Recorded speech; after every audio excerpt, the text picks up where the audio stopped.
The 13th five-year plan, the first under the leadership of President Xi Jinping, came as the world's second-largest economy is adjusting to plateauing growth.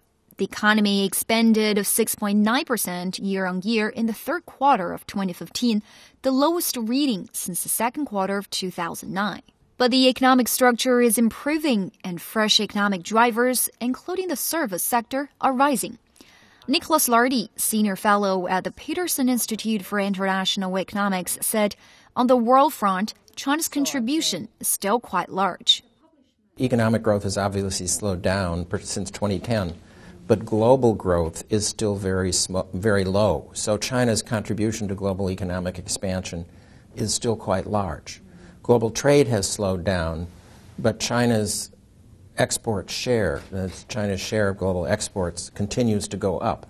So I think China's footprint in the global economy is still expanding after the global financial crisis. Everything slowed down quite a bit. China slowed down proportionately a little bit less, so its role is actually increasing. Referring to innovation, which is put at core position for China's development in the following 5 years, U.S. corporate and business strategist Michael Zuckworth believed there is a need for the country to do so. If we had to pick out, a word that I see really standing out in the next 5 years, it's innovation. China needs to become an innovation economy, and that will address everything from manufacturing to healthcare, technology, exports, quality of life, environmental. To thrive for the next 10, 20 years, China needs to innovate for itself and for the world.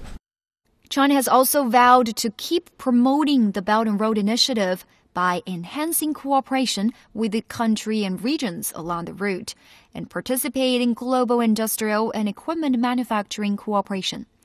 Lardy believed the initiative will benefit all.